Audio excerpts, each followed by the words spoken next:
సామెతలు 23వ అధ్యాయం 19వ వచనం నుంచి. అంటే కుమారుడికేనా? కుమార్తెలకు కూడా. నా కుమారుడా ఏం చేయాలంట? నీవు విని జ్ఞానము తెచ్చుకొనుము అని అంటున్నాడు. విని అని అంటే ఇది ఎవరి మాట? తండ్రి మాట. తండ్రి మాట్లాడాడు అనమాట. మాట్లాడినప్పుడు ఏమవుతుందంటే మనం దాన్ని చదివేటప్పుడు దాన్ని వింటున్నట్టు మనం, అవునా? దాన్ని మనం చదువుతున్నాము అని అంటే తండ్రి మాటని వింటున్నాం అనమాట. ఆయన మాట్లాడుతూ ఉంటాడు, ఇలా ఉండు, ఇలా ఉండొద్దు, ఇలా ఉండు, ఇలా ఉండొద్దు, ఒక మనిషి ఇలా ఉండాలి, ఇలా ఉండకూడదు, ఇలా ఉంటే కనుక రేపు నాతో పాటు యుగాలు ఉంటారు. అలాగా దేవుడు మాట్లాడుతూ ఉంటాడు. తండ్రి మాట్లాడేటప్పుడు మనం వింటున్నట్టు ఇదంతా కూడా చదువుతుంటే అర్థమవుతుందండి. ఇక్కడ చేసే ఉపదేశం కావచ్చు, ఇప్పుడు ఇక్కడ చెప్పేది కూడా దాంట్లో నుంచే చెప్తాము. అది లేఖనాల ప్రకారంగా ఉందో లేదో చూసుకొని దాని ప్రకారం మన జీవితాల్లో ఇంప్లిమెంట్ చేసుకోవాలి. కాబట్టి నా కుమారుడా విను అంటున్నాడు. నీవు విని జ్ఞానము తెచ్చుకోనము అని అంటే దీన్ని మనం వినేటప్పుడు ఏమైందంట? జ్ఞానం వచ్చింది అన్నమాట.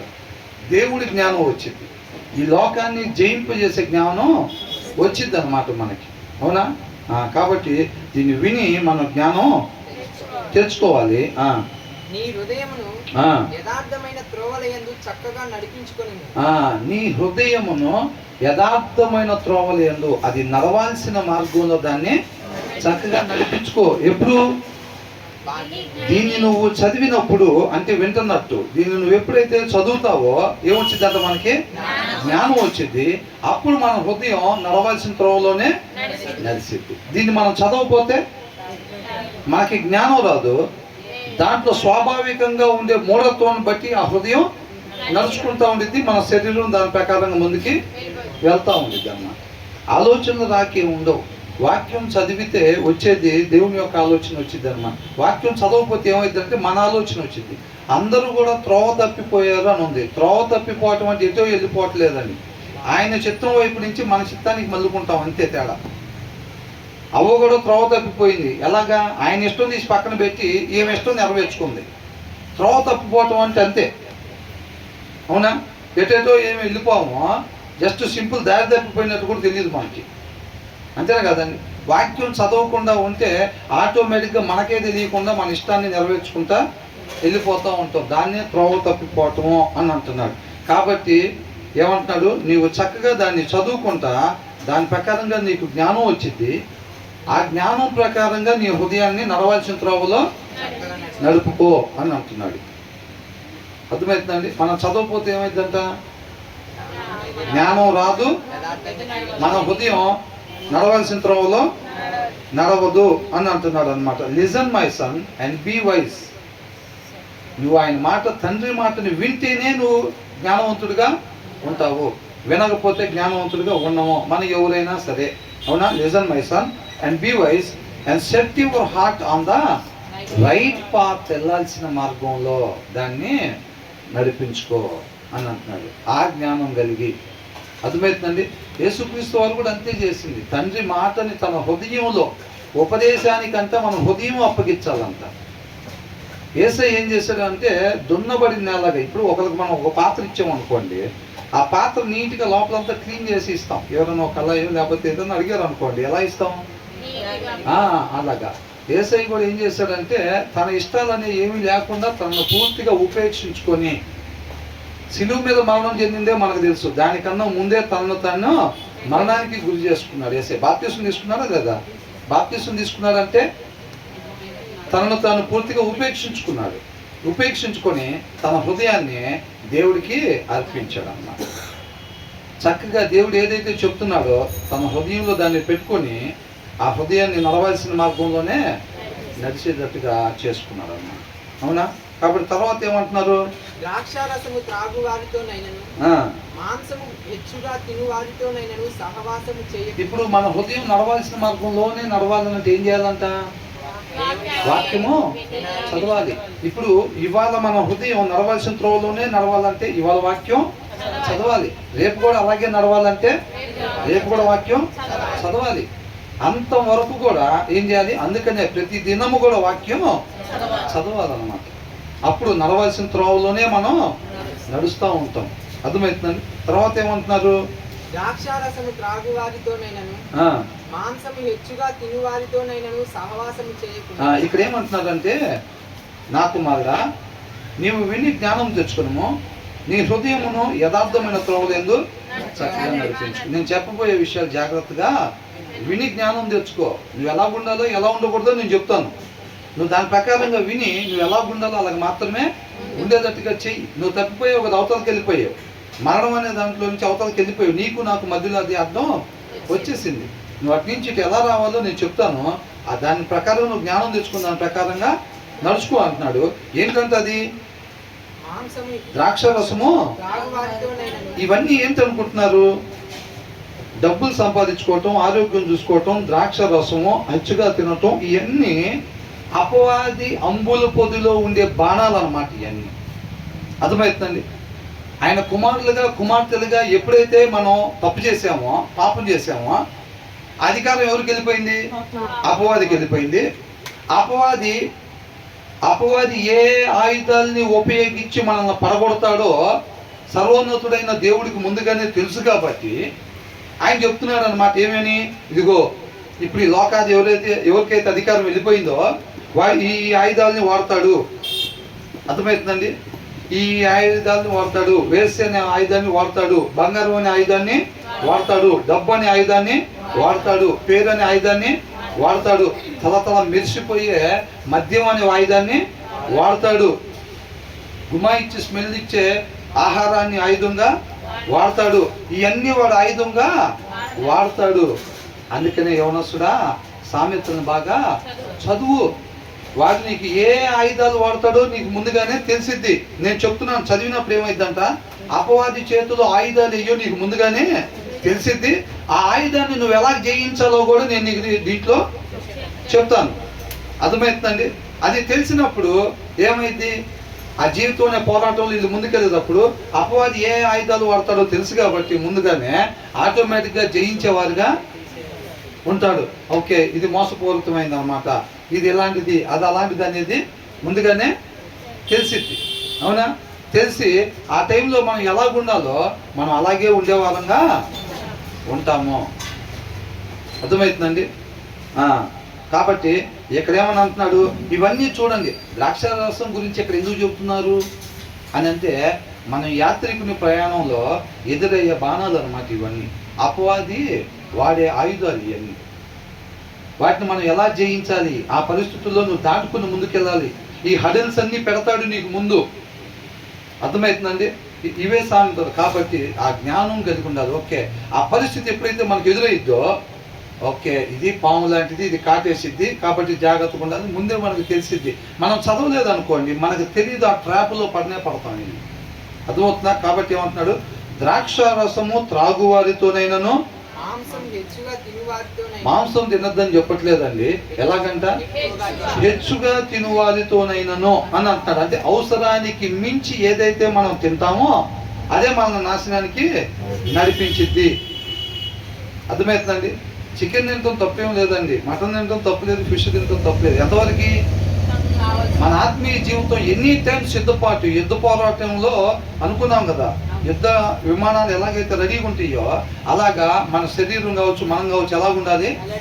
ఎనీ టైం సహకరించేటట్టుగా, శరీరం సహకరించేటట్టుగా దానికి ఎంతవరకు అవసరమో, పొద్దునుంచి మధ్యాహ్నం వరకు దేవుని చిత్తాన్ని నెరవేర్చడానికి మనకి ఎంతవరకు కావాలో, ఆ శక్తికి ఎంతవరకు తినాలో అంతవరకే మనం తినేవారంగా ఉండాలి. మధ్యాహ్నం నుంచి సాయంత్రం వరకు కూడా ఎంతవరకు కావాలో అంతవరకే మనం తినేవారంగా ఉండాలి తప్ప దాని మీద ఎక్కువగా మనం ఆశ పెట్టుకోవటం, ఎక్కువగా మనం తిని శరీరం సహకరించకుండా ఉండేటట్టుగా చూసుకోకూడదు. అవునా? కాబట్టి ద్రాక్షరసం తాగువారితోనైనాను, మాంసము హెచ్చుగా తినువారితోనైనాను నువ్వు అలా చెయ్యొద్దు. అట్ ద సేమ్ టైం అలా చేసే వాళ్ళతో కూడా నువ్వు సహవాసం కూడా చెయ్యొద్దు అని అంటున్నారు. ఎందుకని? నువ్వు ఆ దేశంలో, కనాన్ దేశంలో ఉండే వాళ్ళని మొత్తాన్ని నిర్మూలించు, నువ్వు వాళ్ళతో మీరు సహవాసం చేయబాకండి అని ఎందుకన్నారు? 2 రోజులు కాకపోతే 4 రోజులకైనా సరే వాళ్ళ అలవాట్లు మీరు నేర్చుకుంటారు చిన్నగా. ఆ ప్రమాదం ఉన్నది కాబట్టి. అర్థమవుతుందండి. మీకు వాళ్ళు పక్కలో బల్లాల్లాగా వాళ్ళే మీకు తయారవుతారు. కాబట్టి వాళ్ళు మీరేం చేయాలి? నిర్మూలన చేసేయండి. మీకు ఉరిగా మారుతారు వాళ్ళని రాస్తుంది. అర్థమవుతుందండి? ఉరిగా మారుతారు కాబట్టి వాళ్ళు మీరు నిర్మూలన చేసేసేయండి. అన్ని వాళ్ళతో ఫ్రెండ్షిప్ చేసినా కానీ లిమిట్ వరకే ఉంటానండి. అంత పనులమా మనం? మన సంగతి తెలుసుగా. అది మనం ఏదైనా చేయబోయామంటే అది నాశనమే అయింది. దాని ముగింపు ముందే తెలుసు మనకి. మనం ఏదన్నా చేయబోయామంటే దాని ముగింపు ముందే తెలుసు. ఏంటంటే అది నాశనం. అంతే. అర్థమవుతుందండి? బ్రదర్ అంటారు కదా, మనం చేయటం చేత అయితే ఆయన రావాల్సిన పని లేదు. ఆయన రావాల్సి వచ్చిందంటే మన వల్ల ఏమీ కాదన్న విషయం తెలుసుకొని కాముగా పూర్తిగా డ్రైవింగ్ సీట్ ఆయనకు అప్పగించి మనం ఉపేక్షించుకునేది మేలు.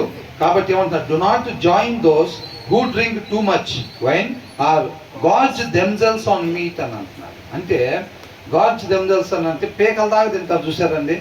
ఇప్పుడు మన స్టమక్ అను మనం తినే నోటికి మధ్యలో భాగం ఉంటుంది చూసారా, ఆ భాగం మొత్తం నింపేసేస్తారంట చిన్నగా. అర్థమవుతుందండి? అది హెచ్చుగా తినటం అంటే అవసరానికి మించి పీకలదా తినేసేందా అంటారు చూసారా, అలాగనమాట. అలా ఎందరైతే ఉంటారో వాళ్ళతో మీరు సహవాసం చేయబాకండి. ఇప్పుడు ఫర్ ఎగ్జాంపుల్ ఇద్దరు ఉన్నారండి. ఒక లైట్గా తినేవాడు, అవసరమైనంత వరకు తినేవాడు, ఒకడేమో అవసరానికి మించి తినేవాడు. ఇద్దరు ఉన్నప్పుడు అదే ఆకలి వేస్తున్నారు ఏదైనా తెచ్చుకుందామని అంటే అది ఏం చేస్తాడంటే ఆటోమేటిక్గా తన దృష్టిలో పెట్టుకొని ఇద్దరు అంత తినడానికి ఎంత కావాలో అంత తీసుకొస్తాడు. అంత తీసుకొచ్చి మన ముందు పెడతాడు. సరే ఇద్దరు కలిసి ఏదైనా టిఫిన్ చేద్దామా అంటే 4 ప్లేట్లు తెస్తాడు. ఎన్ని తెస్తాడు? 4 ప్లేట్లు తెస్తాడు. 4 ప్లేట్లు తీసుకొస్తాడు. ఆఫీస్లో ఉన్నా సరే, ఎక్కడ ఉన్నా, ఇంటి దగ్గర ఉన్నా 4 ప్లేట్లు తీసుకొచ్చి అక్కడ పెడతాడు. మనం ఏం చేస్తాం? ఒక ప్లేట్ సరిపోయింది వాస్తవానికి, అవునా? ఈవినింగ్ డిన్నర్ దాకా ఒక ప్లేట్ సరిపోయింది. స్నాక్స్ టైంలో 4ంటికి అట్లా టీ తాగటానికి. కాకపోతే ఏం చేస్తాడు? 4 ప్లేట్లు తెస్తాడు. అప్పుడు ఇద్దరికి ఒక్కొక్కరికి ఎన్ని ప్లేట్లు వచ్చినాయి? 2 ప్లేట్లు వచ్చినాయి. మరి ఇదేమో ఒక ప్లేట్ తింటే రెండో ప్లేట్ ఏమైంది? వేస్ట్ అయింది. అదేమైంది? మనకు శోధనగా మారిద్ది. దాన్ని వదిలిపెట్టి పడేయాలంటే మనకేమో మనసు ఒప్పదు. ఏం చేస్తాం? ఆ పూట హృదయంలో వాక్యం బలహీనంగా ఉంటే ఏం చేస్తాం? ఆటోమేటిక్ దాన్ని తింటాం. తినేసి బోదరుగా చేసుకుని కళ్ళు ఇంటికి వెళ్ళిపోతామా లేదా? అట్లా వెళ్ళిపోతాం. ఇంట్లో ఉండేది ఎంతమంది బాగుపడింది అంటే 4 ఉంటుంది. 2 చిన్నపిల్లలు, తల్లిదండ్రులు. ఆదివారం తెచ్చే చేపలేమో 4 కిలోలు. ఏంటంట? 4 కిలోలు చేప తెస్తాం. 2 పిల్లలు, 2 పెద్దవాళ్ళు ఉండేది. అది చూస్తే రేపు పొద్దునకు పాడైద్ది కూర. రేపు పొద్దునకో రేపు మధ్యాహ్నానికో పాడైద్ది. మరి ఇప్పుడు ఏం చేయాలి? ఈ 2 పూటలో తలా 1 కేజీ తినాలి. ఎంత? పిల్లలు ఒక 30 కేజీ తిన్నా తల్లి తండ్రి ఎంత తినాలి? 1.5 కేజీ తినాలి. తినాలా లేదా? తినకపోతే ఏమైంది? పాడైద్ది. చూస్తా డబ్బులు తీసుకెళ్ళి కట్టాం కదా, మరి అది అందుకనే సహవాసం చేయబాకని అంటున్నాం. అవునా కదా? మనం ఎంతవరకు ఉన్నాము, ఎంత తెచ్చుకోవాలి, ఏం చేయాలి, అదంతా కూడా జ్ఞాన వివేకాల మీదనే ఆధారపడి ఉండేది. లేకపోతే 3 ఉంటే 3 కేజీలు, 4 ఉంటే 4 కేజీలు తీసుకొస్తాం. కారణాలు దానికి 1,00,000 ఉంటాయి. 4 అంటే ముళ్ళు ఉండవని తెచ్చామండి, లేకపోతే అదే అండి దానికి కారణం ఏదైనా కానీ 1.5 కేజీ తినాల్సిందేగా. మరి అది మళ్ళీ పాడైపోయింది. కాబట్టి 4ంటికి స్నాక్స్ టైంలో కూడా భోజనమే. అది ఏం పేరు? యేసోబు. అంతేగా? అంతేనా కదా? ఏ పేరు అని అంటే విశ్వాసి పేరేగా యేసోబు. లోకానికి వెలుగుగా. మిమ్మల్ని ఎందుకు సృష్టించాడండి దేవుడు అని అంటే లోకానికి వెలుగుగా, ఉప్పుగా అంటాం. ఆ టైంలో ఎవరన్నా పిలిస్తే కదిలేది లేదు, అసలు వినపడదు సరిగ్గా. అట్లాగనమాట. మొత్తం ఫ్యాట్ పట్టేసి ఉండిద్ది. అట్లా ఒక 4-5 సార్లు, ఒక 20 సార్లు తిందామంటే శుభ్రంగా ఫ్యాట్ పట్టేసి ఉండిద్ది మొత్తం. అవునా కదా? అందుకనే అంటున్నాడు. కాబట్టి నీకెందుకు ఆ తలకాయ నొప్పి?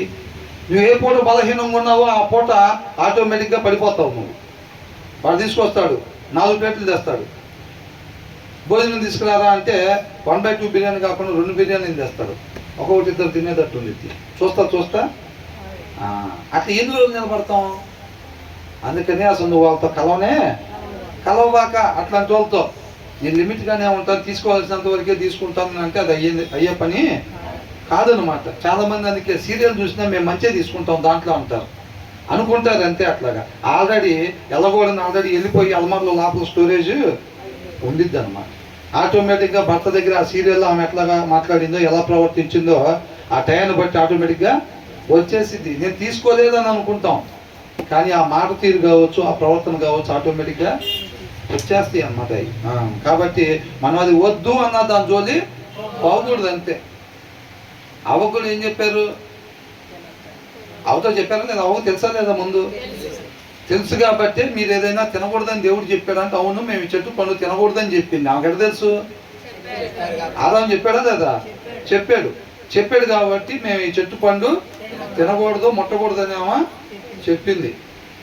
కాబట్టి ఆయన ఏమన్నాడు? అపవాది వచ్చి మీరు దేవుళ్ళలాగా మారిపోతారని అనగానే ఏమో మళ్ళా పండుగలు చూసిందంట. ఒకసారి తినొద్దు అని చెప్పిన తర్వాత ఇక దానికి వెళ్ళి మళ్ళీ చూడాల్సిన అవసరం లేదు. ఏమని చూసినప్పుడు అపవాది ఎట్లా వాడిపోయింది పెడతాడా? చూసినప్పుడు అంట రమ్యంగా కనపడింది అంట. ఆయన దగ్గర ఉండే బాణాలు అట్లా ఉంటాయి. ఎలా ఉంటాయి? మందు ఎలా ఉండిద్ది? నల్లగా ఉండిద్ది, కుంకుడికాయ రసంలాగా ఎర్రగా నిగనగలాడిపోతూ ఉంటాయి. అవునా? మనం వెళ్తుంటే వైన్ షాపులు ఉంటాయా? వైన్ షాప్లో లైట్లు పెడతారు, అవి చూస్తేనేమో అట్రాక్టివ్ కలర్లో, ఆరెంజ్ కలర్లో, రెడ్డిష్ కలర్లో, అలాంటి కలర్స్లో పెట్టి జిగిజిగేలు అనిపిస్తూ ఉంటాడు అనమాట. అవునా కదా? మనం బలహీనంగా ఉంటే ఏమైంది? అదే నువ్వు తాగద్దులే రారా, జస్ట్ తిందు కానీ అంటాడు. 2 రోజులు తింటావు టచ్చింగ్, 3 రోజులు తింటావు, 4వ రోజు ఏమైంది? వాడు తెచ్చుకునే సీసా, వాడు మూత ఓపెన్ చేసేది, గ్లాసులో పోసుకునేదాన్ని చూస్తూ ఉంటాడు. అవునా? చూస్తూ ఉంటాడు. ఇప్పుడు ఏమైంది? ఆటోమేటిక్గా 3వ రోజు కాకపోతే 6వ రోజైనా 1 గ్లాస్ కాస్త 2 గ్లాసులకి మరి వ్యవహారం అయిపోయింది. కాబట్టి మీరు కనీసం వాళ్ళతో సహవాసం అట్లాగా చెయ్యొద్దు అని అంటున్నాడు అనమాట. త్రాగుబోతులతోనూ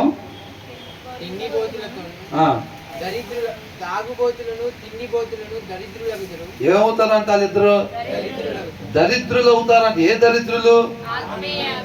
ఆత్మీయ దరిద్రులు అనమాట. అర్థమవుతుందండి? వాళ్ళిద్దరు అంట. ఎవరెవరు? తాగుబోతులు, తిండిబోతులు.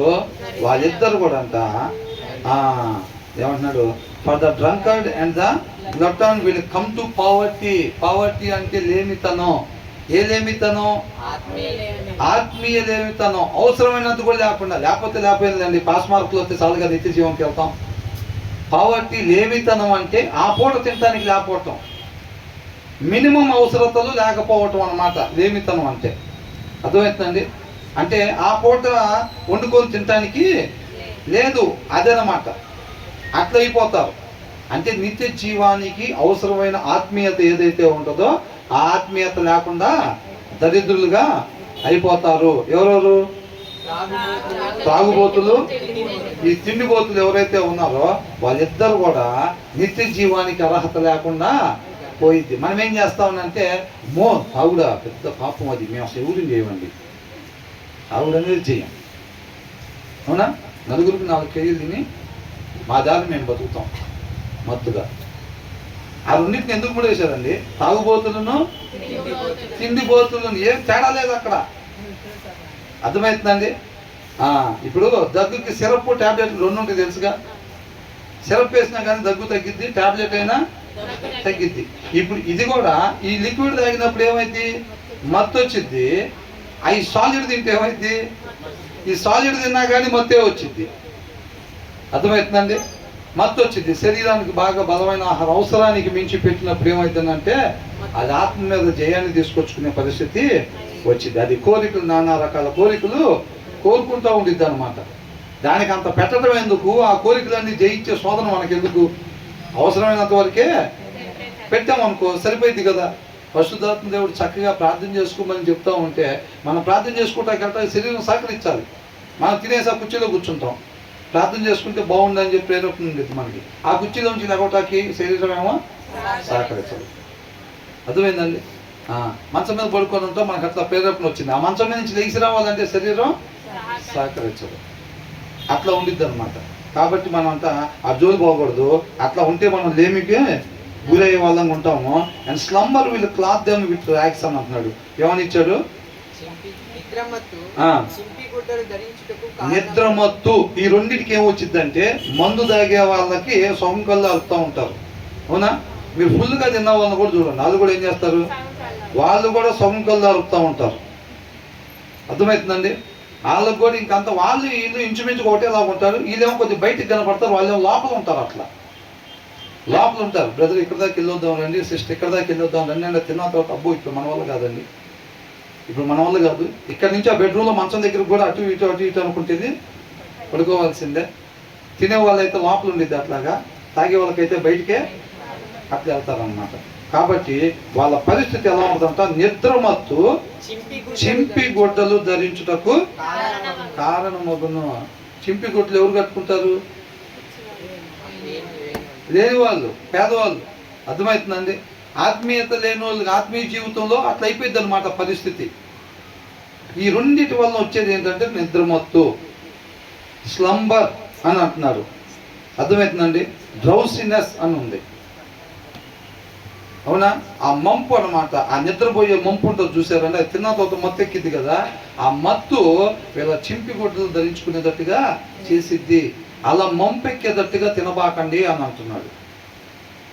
అర్థమవుతుందండి? అవసరమైనంత వరకే తినాలిలే కానీ మంపు వచ్చేటట్టుగా తినబాకండి. ఆ జ్ఞానం వివేకాలు మనం అక్కడికి వెళ్ళినప్పుడు ఎంత తెచ్చుకోవాలి, ప్లేట్లో ఎంత పెట్టుకోవాలి, ఎంతవరకు తినాలి. అర్థమవుతుందండి?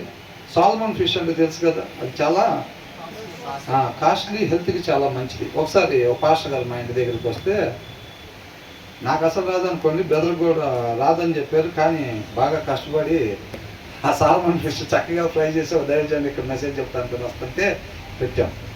పెడితే చాలా పీసులు, ఒక్క పీస్ వేస్తే ఆ పీస్లో సగం తిని సగం మిగిలిచ్చాడు ఆయన. ఇంత పీసు ఒకటి వేస్తే సగమే తిన్నాడు. అది చాలా మంచిది సాల్మన్ ఫిష్ అంటే. ఆయన చెప్తున్నాడు దాని ఉపయోగాలు, ఇది చాలా మంచిదండి, దీనివల్ల ఈ విటమిన్ ఇట్లా ఉంటుంది అట్లా ఉంటుంది అని చెప్పాడు. కానీ ఎంత తిన్నాడంట? సగమే తిన్నాడు. అది మిగతా వాటి సంగతి అర్థమైందండి. అసలు సగం తినప్పుడు మాకు ఆశ్చర్యం కలిగింది. లోకంలో ఇట్లా ఉండదే అని అనుకున్నాం. లోకంలో ఇలా ఉండదే, అసలు ఎక్కడ ఆపరే ఇట్లాగా అనుకున్నాం. ఒక విశ్వాసకి లోకానికి క్వైట్ ఆపోజిట్ ఉండాలి ఎప్పుడైనా. మనం నిజంగా వాక్యానుసారంగా ఉంటే అవాక్య అవుతాడు, ఈడోడు ఎట్లా ఉన్నాడు అని అనుకుంటాడు. దావీదుని చూస్తే సౌలు కనిపించిందా లేదా? ఎవరికైనా సరే వాక్యానుసారంగా ఉండే వాళ్ళకి అంతే అనిపించింది. ఆ దినాల్లో ప్రవక్తలు మాట్లాడే మాటలు చూస్తే కూడా అప్పుడున్న రాజులకి అసలు ఇదేంటి ఇట్లా చెప్తున్నాడు అని అనుకునేవాళ్ళు అనమాట. అది జరగని పనులని అనుకునేవాళ్ళు. కానీ ఎలా తెలిసింది వీళ్ళకి ఇది? అట్లా అవాక్ అయ్యే పరిస్థితిగా ఉండేది. ఇంత పీసేస్తే సగం తిన్నాడు. ఎందుకని? అంతవరకే అవసరం. జనరల్గా పాస్టర్ గారు వస్తున్నారంటే మనం చాలా వెరైటీస్గా ప్లాన్ చేసుకుంటాం. అర్థమైందండి? 2 ఇడ్లీలు, ఒకవేళ అది కాకపోతే ఈవినింగ్ స్నాక్స్ టైం అయితే 2 ఇడ్లీలు. బ్రదర్ ఇది అక్కడి నుంచి తీసుకొచ్చాము, ఇలా ఉంటుంది, దీని స్పెషల్ చట్నీ ఇలా చేస్తారా, ఎలాగన్నా చేయనికండి. ఏంటంట 2. అది పరిస్థితి. వాళ్ళు ఆ జ్ఞాన వివేకాలు, ఆ ఎక్సర్సైజ్ నేర్చుకున్నారన్నమాట. మనం ఎర్లీ మార్నింగ్ 3 o'clock ప్రేయర్ చేసుకోవాలనుకోండి, లేచి ఒక్కొక్కసారి స్కిప్ అయిపోతూ ఉండేది. స్కిప్ అయిపోతున్నా సరే దాన్ని ఏం చేయాలి, మనం ఒక అలవాటుగా మనం చేసుకోవాలి. దాని మీద ఎక్సర్సైజ్ చేయాలన్నమాట. ఒక అలవాటు, మన జీవిత అలవాటుగా దాన్ని మార్చుకోవాలి. వాటిని మనం కొన్ని ఒక సాధనలాగా నేర్చుకోవాలన్నమాట. క్రైస్తవ్యం అంటే నీళ్ళలో మునిగి లేవగానే ఒక్కసారి మారిపోయినా ఇందాక మచ్చలన్నీ పోయినాయి కదా, అట్లా ఏం ఉండదండి. ఆయన ఏం చేస్తారంటే మన జీవితం మీద అధికారం ఆయనకు అప్పగిస్తాం. ప్రభువా నేను ఎందుకోసం సృష్టించావు, దాని కొరకే నేను జీవిద్దామని ఆశపడుతున్నాను, నా జీవితం మీద అధికారం నీకు ఇస్తున్నాను అని అది సింబాలిక్గా తెలియపరచటమే నీళ్ళలో మునిగి లేకపోవటం, బాప్తిసం. అప్పటి నుంచి స్కూల్లో జాయిన్ అవ్వటం లాంటిది అనమాట. అది ఏంటి, మొత్తం చదివి అయిపోయింది, మిస్టర్ పర్ఫెక్ట్ అయిపోయింది, ఇప్పుడు మునుగుతా నీళ్ళలో మునిగి లెగుస్తా అనేది కాదండి. అది స్కూల్లో జాయినింగ్ లాంటిది. చాలా మందికి అది తెలియక ఇంకా చిన్న అలవాటు ఉందండి, ఒకటి అది ఉందండి, ఇది ఉందండి, అది కూడా మొత్తం క్లియర్ చేసి మిస్టర్ పర్ఫెక్ట్ అయిన తర్వాత బాప్టిజం. మిస్టర్ పర్ఫెక్ట్ అయితే ఇంకెందుకు? అవునా? బాప్తిసం అనేది ఎప్పుడైతే మన జీవితం మీద అధికారం ఆయనకి ఇస్తామో, మన ఉద్దేశాన్ని తెలియపరుస్తామో, అప్పటి నుంచి ఆయన వాక్యం అనే షవర్ కింద మనం పెట్టి ఆ మురికంతా కడిగేసి, ఉండకూడదంతా కడిగేసి ఆయన గుణలక్షణాలు మనలో డౌన్లోడ్ చేస్తాడన్నమాట. ఆ ప్రాసెస్ అంతా డే బై డే జరుగుతూ ఉండిద్ది విశ్వాసకి. ఎప్పుడుదా జరిగింది? అంతం వరకు జరిగింది. ఎంత పెద్ద దైవజనుడికైనా సరే. అవునా? సమూయేలుకి ఆ టైంలో కూడా అసలు అప్పటికే ఎంత పేరు, సమూయేలు ఊర్లోకి వస్తున్నాడంటే భయపడ్డారంట. అంత సీనియర్ మోస్ట్ ఫస్ట్ దావీదు అన్న వచ్చి నిలబడంగానే ఏమనుకున్నాడంట? రాజు కాబోయేవాడు కరెక్ట్గా వచ్చి దేవుడి ముందు నిలబడ్డాడు అనుకున్నాడా లేదా? అంటే ఏంటంటాం? ఇంకా తెలుసుకోవాల్సింది ఉందా లేదా? ఇంకా తెలుసుకోవాల్సింది ఉంది. కాబట్టి చివరి దాకా కూడా ప్రాసెస్ జరుగుతూనే ఉండిద్ది. అందుకని అంటున్నారు, మిస్టర్ పర్ఫెక్ట్లు ఎవరు లేరు, ఒక్కళ్ళు కూడా లేరు. మనం అందరం కూడా చక్కగా ఆయన అర్థం తీసుకొచ్చి మన ముందు పెడతాడు. ఎక్కడెక్కడైతే మన మచ్చలు ఉన్నాయో మనం తీసేసుకోవాలో, మన జీవితంలో అవి తీసేసుకుంటా ఉంటే చక్కగా ముందు పక్కన అంతా అయిపోగానే అర్థం తీసుకొచ్చి వెనక పెడతాడు. మళ్ళీ అర్థమైందండి? ఇటు సైడ్ చూసుకోవాల్సిన మచ్చలు చూపెడతాడు, మళ్ళీ తర్వాత తీసుకొచ్చి అర్థం ఇటు పెడతాడు. అట్లా అంతం వరకు ఉండిద్ది అనమాట. ఆయనకి కావాల్సిన ఆకారం, ఆయనకి కావాల్సిన పోలిక వచ్చిన తర్వాత ఏం చేస్తారు? ఇప్పుడు కళాయిలు, బజ్జీలు, గారెలు ఏమో వేసారు అనుకోండి, అట్లా వేసి తీసేస్తారా? అవి అయినాయా లేదా జాగ్రత్తగా చూసుకుంటాం. దేవుడు కూడా అంతే, మన పోలిక వచ్చిందా లేదా, స్వరూపం వచ్చిందా లేదా చూసుకొని, వచ్చింది మనం పంపించిన పని కూడా అయిందని అంటే అప్పుడు కమాన్ అంటాడు. అంతే, అప్పుడు వెళ్ళిపోవటమే. చివరి దాకా ఉండిద్ది అన్నమాట అది. అంతేగాని ఒక్కసారి నీళ్ళలో మునిగి లేకుండానే ఏం మారిపోయే పరిస్థితి ఉండదు. అట్లా అనమాట. కాబట్టి దినదినాన మనం వాక్యం ప్రతిరోజు కూడా చదువుతూ ఉంటే మనం విడిచిపెట్టుకుంటూ ఉంటాం. ఆయన గుణలక్షణాలు మనలోకి డౌన్లోడ్ అవుతూ ఉంటాయి. ఒక్కసారిగా ఫోటో తీసినట్టుగా ఇట్లా మారిపోం. ఆయనలాగా, ఆయన స్వరూపంలోకి ఒక్కసారిగా ఇట్లా మారిపోం. ఏమి అది నిదానంగా వచ్చింది అన్నమాట ఆయన ఆకారం. అర్థమవుతుందండి?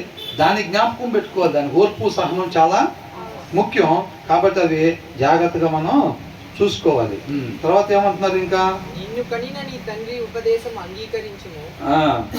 ఏమంటున్నారు? ఈ 3 వచనాలు ఒక సామెత కిందండి. ఇది 19:20.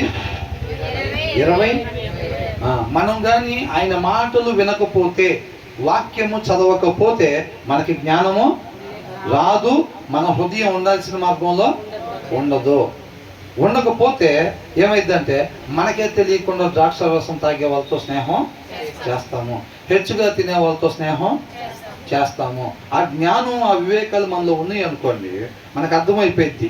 ఎప్పుడైతే వాక్యంలో వద్దు అన్నది ఎవరి దగ్గర అయితే కనపడిద్దో, ఇది వాక్యానికి విరుద్ధంగా ఉంది, కాబట్టి మనం జాగ్రత్త పడాలి అనేది మనం చూసుకుంటూ ఉంటాం అన్నమాట. తర్వాత ఏమంటున్నారు? నిన్ను కనిన నీ తండ్రి ఉపదేశం అంగీకరించుము. నీ తల్లి ముదిమియందు ఆమెను నిర్లక్ష్యము చేయకుము. లిసన్ టు యువర్ ఫాదర్ అని అంటున్నారు. మన సృష్టికర్త మాట ఇది. అట్ ద సేమ్ టైం లోకంలో ఉండే తల్లిదండ్రులు కూడా వర్తించింది. దేవుడు మన సృష్టికర్త ఎవరు? దేవుడు కదా. కాబట్టి లిసన్ టు యువర్ ఫాదర్. దేవుడు ఏం చెప్తున్నాడు? ఇది దీంట్లో ఉంది. దాన్ని ఏం చేయాలంటే మనం వినాలి. అర్థమవుతుందండి? వింటాం అంటే జస్ట్ చెవులతో వింటాం కాదండి. దాన్ని శ్రద్ధ కలిగి నువ్వేం చేయాలో నేను చెప్తాను, దాని ప్రకారంగా నువ్వు చెయ్యి. ఆ శ్రద్ధ కలిగి వినాలి. Listen to your father who gave you life. నీకెవరైతే ఈ జీవితాన్ని ఇచ్చారో ఆయన యొక్క మాటని విను, ఆలకించు. అట్లా విన్నప్పుడు ఏమొచ్చిందంట? జ్ఞానం వచ్చింది. తర్వాత ఏమంటున్నారు? తెలుగులో చదవండి. నీ తల్లి ముదిమియందు ఆమెను నిర్లక్ష్యము చేయకుము. కాబట్టి నా తల్లియు నీవే, నా తండ్రియు నీవే. కాబట్టి చక్కగా ఆయన మాట మనం వినేవారంగా ఉండాలి. ఆ జ్ఞానం చొప్పున మనం నడుచుకోవాలన్నమాట. కాబట్టి ఈ లోకంలో ఉండే తల్లిదండ్రులు కూడా మనం చక్కగా ఏదైతే దేవుడు చెప్తున్నాడో దాని ప్రకారం మనం నడుచుకునే వారం ఉండాలి. నీ తల్లి ముదిమియందు ఆమెను నిర్లక్ష్యము చేయకుమో. కానీ లోకంలో చూస్తే చాలా చోట్ల ఎట్లా ఉంది? తల్లిదండ్రులను విడిచిపెట్టి భార్యని అని బైబిల్లోనే రాస్తుంది. కాబట్టి వాళ్ళు ఎక్కడుంటే మనకెందుకు లేదనుకుంటాం. అవునా కదా? మనకెందుకులే అనుకుంటాం. లోకంలో భయంకరంగా కనపడుతుంది పరిస్థితి. అనేక మంది విశ్వాసులు ఉన్నారు, చర్చిలు సరిపోట్ల, చీకటి మాత్రం ఇంకా ఎంత ఉంది. ఒక మంచి కుటుంబం మాదిరి కనపరిచే కుటుంబాలు ఎడిపోయినాయండి. అవునా? పిల్లలు ఒక దగ్గర ఉంటే తల్లిదండ్రులు ఒక దగ్గర. ఎందుకు? ఖచ్చితంగా వివాహం జరిగిన తర్వాతే జరిగింది, చూడండి అది. అవునా కదా? పాస్టర్ గారు ఇళ్ళల్లో కూడా ఉన్నాయి చాలా చోట్ల. వాళ్ళంతకుముందు చక్కగా కలిసే ఉంటారు. వివాహం జరిగిన తర్వాత చర్చికి పోయి అమ్మాయిని చూసే పెళ్లి చేసుకుంటారు. వీళ్ళు కూడా చర్చికి పోతారు, కానీ తల్లిదండ్రులు మాత్రం వేరే దగ్గర ఉంటారు అంతే. వాళ్ళు వస్తే మాత్రం ఊరుకునేది లేదు. అయితే అవతల నుంచి అయినా లేకపోతే యువతల నుంచి అయినా. మరి ఏం మాదిరి కనపరుస్తాం మనం? అదేనా ఉప్పు? మరి మన కుటుంబం మాదిరి ఉండాలా లేదా సొసైటీలో? మరి ఉండాలంటే క్రైస్తవ యొక్క పిల్లలకి వాళ్ళ తల్లిదండ్రులు ఎవరితో పాటు ఉండాలి? పిల్లలతో పాటు ఉండాలి అంతే. అవునా కదా? మగపిల్లల బాధ్యత అది. అవునా కదా? ఆడపిల్లలు అంటే వేరే వాళ్ళ ఇంటికి వెళ్తారు కాబట్టి అక్కడికి వెళ్ళిన తర్వాత ఒకవేళ తల్లిదండ్రులు వెళ్తే వాళ్ళు మంచి చెడు చూసుకోవాల్సిన బాధ్యత వాళ్ళకు ఉంది. అట్ ద సేమ్ టైం మగపిల్లలు అయితే తల్లిదండ్రులు కంపల్సరీగా ఆ మగపిల్లలతో పాటు ఉండాలి. ఆ మాదిరిని కనపరిచే వాళ్ళు ఉండాలి. 80% ఆఫ్ ద క్రిస్టియన్ ఫ్యామిలీస్లో అది లేదు. వాళ్ళు ఏమనుకుంటారు, ఒక రకంగా చూస్తే మిగతా వాళ్ళ కుటుంబాల్లో కనపడుతుంది, ఎక్కువ వాళ్ళు కలిసి ఉంటాం. అవునండి. మాది ఇప్పుడు కూడా ఉమ్మడి కుటుంబం అండి అంటారు వాళ్ళు. మన దగ్గర కానీ లోకానికి వెలుగు ఉప్పు ఎవరంట? మనము. చదువుకోవటం వరకు, చెవులతో వినటం వరకు లోకానికి మేము వెలుగు ఉప్పు. నిజ జీవితానికి వస్తే మనకన్నా వాళ్ళే చాలా బెటర్గా ఉండే పరిస్థితి సొసైటీలో కనపడుతుంది. కుటుంబ స్థితి చూడండి ఎలాగుందో. క్రైస్తవ కుటుంబాల స్థితి ఎలాగుందో చూడండి. మనం మంచి మాదిరిగా ఉండేవారంగా మనం ఉండాలే, కానీ పరిస్థితులు ఎలాగా దారితీస్తున్నాయో చూడండి. కాబట్టి ముదిము వచ్చినప్పుడు అంటే ఎక్కడో ఉన్నప్పుడు బాగలేదన్న చెవును పడితే ట్యాబ్లెట్లకు డబ్బులు ఇవ్వటం, లేకపోతే ఆమె చనిపోయిందని వినపడంగానే మిగతా కార్యక్రమాలకి చూసుకోవటం, అదే చూడటం అంటే అది కాదండి. అవునా? కాబట్టి ఒక మంచి మాదిరిని మనం తర్వాత వారికి కూడా కనపరచాల్సిన బాధ్యత మన మీద ఉంది. మనిషి ఉండాల్సిన రీతిగా మనం ఉండాలన్నమాట. తర్వాత ఏమంటున్నారు? సత్యమును దాని కొని ఉంచుకొనుము, జ్ఞానమును ఉపదేశమును వివేకమును కొని ఉంచుకొనుము. ఏం చేయాలంట? సత్యమును అమ్మివేయక దాన్ని కొని ఉంచుకొనుము, జ్ఞానమును ఉపదేశమును వివేకమును కొని ఉంచుకొనుము. ఎట్లా ఉంటాం? దేవుడి కృపను బట్టి మనకిచ్చిన సమయాన్ని ఇన్వెస్ట్ చేయాలన్నమాట.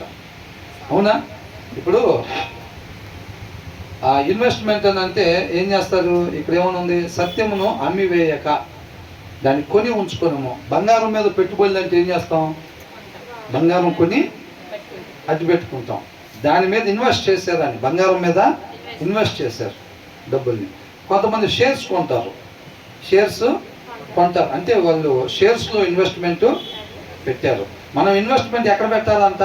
బంగారాల మీద, డబ్బుల మీద, షేర్స్లో లేకపోతే బ్యాంకులో ఫిక్స్డ్. ఈ కాదు మనం పెట్టాల్సింది. ఒక విశ్వాసి సత్యం మీద, సత్యాన్ని కొనుక్కోవాలి మనం. బంగారం కాదు కొనాల్సింది, షేర్స్ కాదు కొనాల్సింది, ఇలాంటివి కాదు అటు మనం కొనాల్సింది. ఏం కొనాలంట? సత్యమును కొనాలి, జ్ఞానమును కొనాలి, ఉపదేశమును కొనాలి, వివేకమును కొని ఉంచుకోవాలి. వాళ్ళు ఏం చేస్తారు? వెండి రేట్లు పెరిగితే వెండి కొని ఉంచుకుంటారు. వెండి రాబోయే రోజుల్లో వెండికి బాగా డిమాండ్ ఉంటుందంట అంటే ముందే ఓ 10-15 కేజీలు కొనేసి పెట్టేసేస్తారు, లాకర్లో పెట్టేస్తారు. అది ఇన్వెస్ట్మెంట్ అన్నమాట. కొంతమంది బంగారం బిస్కెట్లు కొనేసి ఇన్వెస్ట్మెంట్ పెట్టేస్తారు, షేర్స్ కొనేసి పెట్టేస్తారు. కాబట్టి ఇవన్నీ ఏంటి? అపవాది అంబుల పుట్టిలోని బాణాలు. ఇవన్నీ అర్థమవుతుందండి. లోకం ఇలా ఉంటుంది, నీ చుట్టూ ఇలా ఉంటారు. ఇదేమో వెండి దాస్తూ ఉంటాడు, వెండి కొనుక్కుంటూ ఉంటాడు, ఆ టైం ఇన్వెస్ట్ చేసి వెండి కొంటాడు. ఇదేమో బంగారం కొంటాడు, ఆయనేమో షేర్స్ కొంటాడు. కానీ వాళ్ళు కొంటున్నారు, వీళ్ళు కొంటున్నారు అని కాదు. మనిషి కొనాల్సింది ఏంటంట? సత్యము జ్ఞానము, ఉపదేశము, వివేకముని, సత్యమును అమ్మివేయక. అర్థమవుతుందండి? ఇప్పుడు బాగా ఈ లోకంలో ఉండేది డబ్బులు వస్తాయి అనుకోండి, మనకి లాభం రావాలి, ఈ లోకంలో డబ్బులు సంపాదించాలి, బంగారం బాగా కొనాలి, గొప్పోళం అవ్వాలి అంటే ఏం చేస్తాం? న్యాయాన్ని అమ్మేస్తారన్నమాట. ఒక మనిషి ఎలా ఉండాలి? సత్య ప్రకారంగా ఉండాలి. దాన్ని తప్పుతారు అంతే, అలా ఉండరు, దాన్ని చెడిపేస్తారు. అర్థమవుతుందండి? న్యాయపు విధులను చెరిపి వేస్తారంట మూర్ఖుడు. హృదయంలో వాక్యం లేని వాళ్ళు చేసే పని. అర్థమవుతుందండి? మనం ఇక్కడ కోట్లు కోట్లు సంపాదించాలంటే ఏం చేయాలి? సత్యాన్ని విడిచిపెట్టాలి. అవునా? సత్యాన్ని విడిచిపెడితే కోట్లు వచ్చేసేస్తాయి. కాబట్టి మనం అలా కాకుండా ఏం చేయాలి? సత్యమును అమ్మివేయక అని అంటున్నాడు. ఎక్కడున్నా సరే మనం సత్యం ప్రకారంగానే ఉండాలి. అప్పుడు శాశ్వతమైన దాన్ని మనం పొందుకుంటాము. ఈ కొంతకాలం ఉండిపోయే వాటిని మనం పొందుకోము. కాబట్టి చెప్తున్నారు. తర్వాత ఏమంటున్నారు? సత్యమును అమ్మివేయక దాన్ని కొని ఉంచుకునము.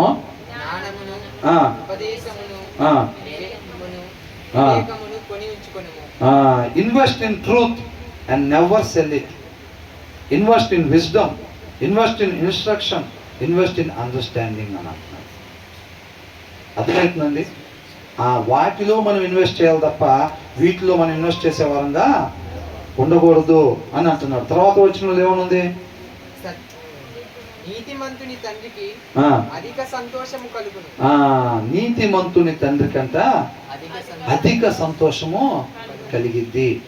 ఇప్పుడు మన సృష్టికర్త దేవుడైతే మన నీతిమంతుడు, వాక్యాన్ని అనుసరించేవాడు, మనిషి ఉండాల్సిన రీతిగా ఉండేవాడు.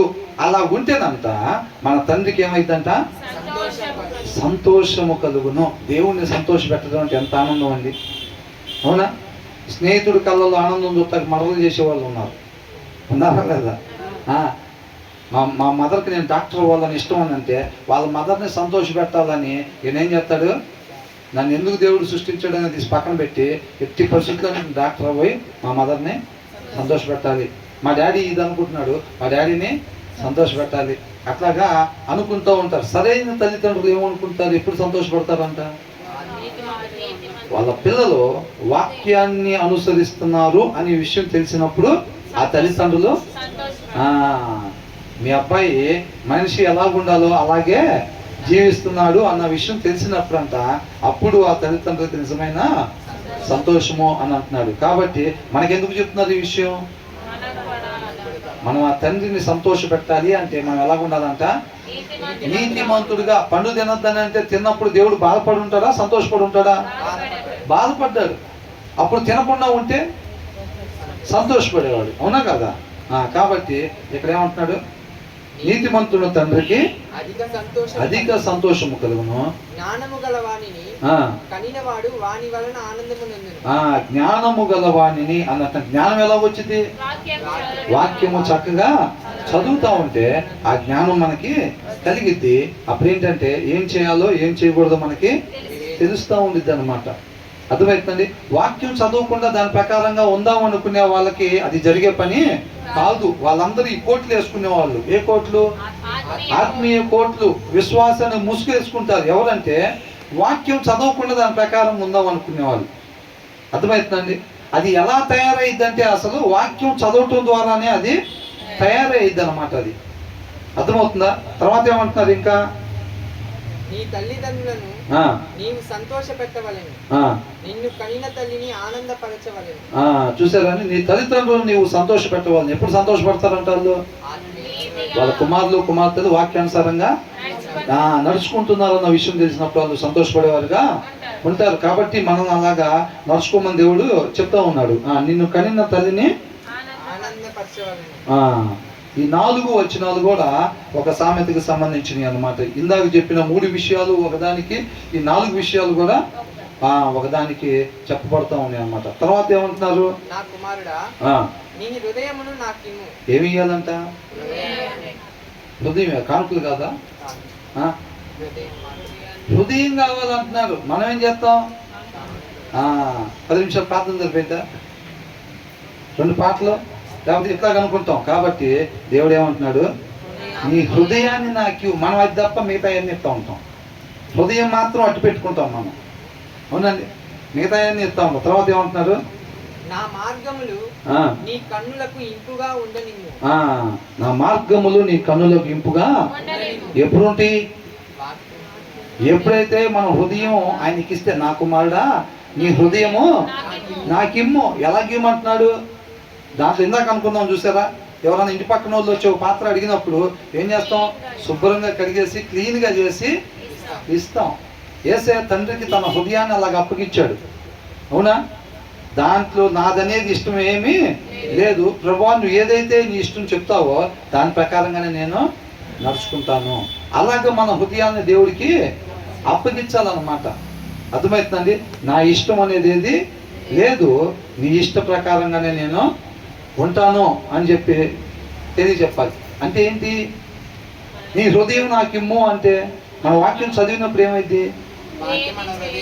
మన హృదయంలోకి ఆ వాక్యమై ఉన్న దేవుడు వెళ్తాడు అనమాట. ఆ వాక్యమై ఉన్న దేవుడు మన హృదయంలో ఉంటాడు. నీ హృదయం నాకు ఇమ్ము అని అంటే ఆ అల్మార్లో బైబుల్ తీసి చదువుము అని అంటున్నాడు. ఏమంటున్నాడు?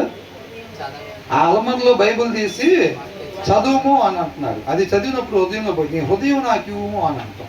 మనం అయితే హృదయం కుదరదండి. అవసరమైతే కానుకలు ఇస్తాం, లేదంటే ఒక పూట స్నాక్స్కి డబ్బులు ఇస్తాం, లేదా చేపలు ఇస్తాం, ఒక ఫ్యాన్ ఇస్తాం, ఇట్లాంటి ఏదైనా చేయమని చేస్తాం తప్ప హృదయం మాత్రం ఇదేమని అని అంటాం. దేవుడు ఏమంటున్నాడు? నీ హృదయం నాకు ఇవ్వు అని అంటే నా మాటని నీ హృదయంలో ఉంచుకో అని అంటున్నాడు. అలా ఉంచుకున్నప్పుడు ఏమైందంట? నా మార్గములు నీ కన్నులకు ఇంపుగా అప్పుడు ఇంపుగా కనపడతాయి అన్నమాట. అర్థమవుతుందండి? ఎవరు హృదయాల్లో దేవుని వాక్యం పెడతామో అప్పుడు ఆయన మార్గాలు ఎలా ఉంటాయి? ఇంపుగా ఉంటాయి అన్నమాట. ఇంపుగా అంటే యెషయా గ్రంథం 11వ అధ్యాయంలో 4వ వచనం చూడండి ఒకసారి.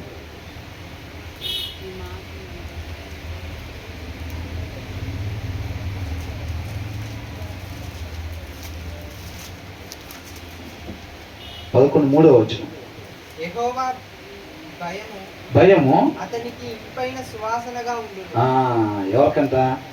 యేసుక్రీస్తు వారికంట యెహోవా భయము ఆయనకి ఇంపైన సువాసనగా ఉంటుందంట. ఆయనకి ఇష్టమైందనమాట ఫుడ్. అర్థమవుతుందండి?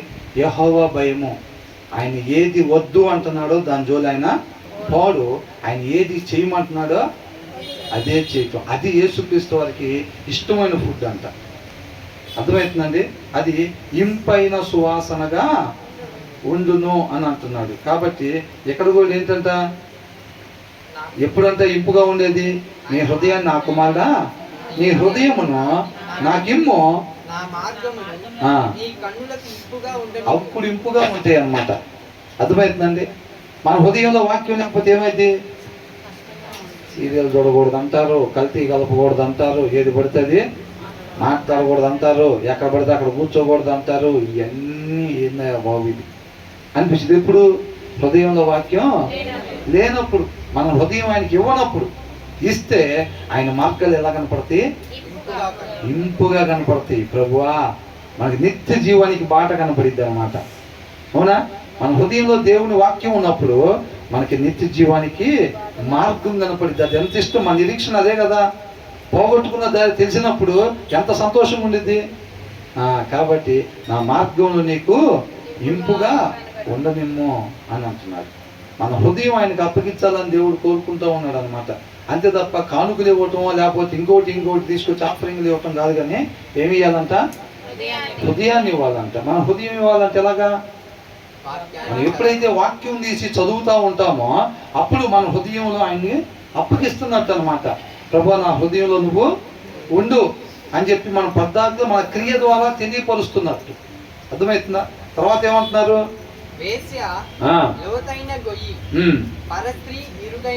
చూసారా? చెప్తున్నారు ఆ మార్గాల్ని. నా మార్గాలు నీ కన్నులకు ఇంపుగా ఉండనిమ్ము, నీ హృదయం నాకు ఇమ్ము అని అంటున్నాడు. ఆయన ఈ విషయాలు చెప్తున్నాడు, ఆ హృదయంలో ఈ పెడుతున్నాడు. నిన్ను ఈ బ్రతికిస్తాయి. దేవా నువ్వు రా, దేవా నాతో పాటు నువ్వు రా అంటే నేను రావసరలా, నా మాటలు నీ హృదయంలో పెట్టుకో, నిన్ను తండ్రి దగ్గరికి చేరుస్తాయి అంటున్నాడు. అవునా?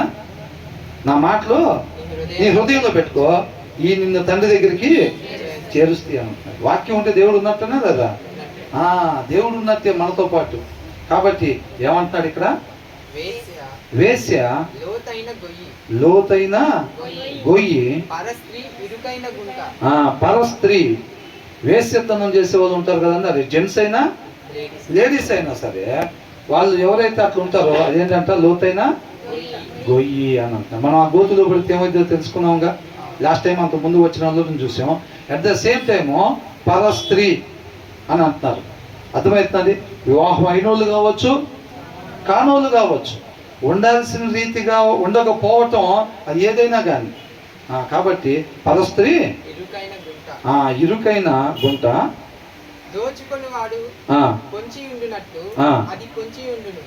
ఏం చేసిద్దంట, బాణం, అపవాది అంబుల పొదులో నుంచి ఇది ఒక బాణం. అర్థమవుతుందండి, ఇది ఒక బాణం అన్నమాట. ఈ బాణం చూడటానికి ఏమంటున్నాడు, వేసే లోతైన గొయ్యి. ఇప్పుడు సామెతలు చదవలేదు అనుకోండి, యవనస్తులు సామెతలు చదవమని ఇందుకే చెప్తారు.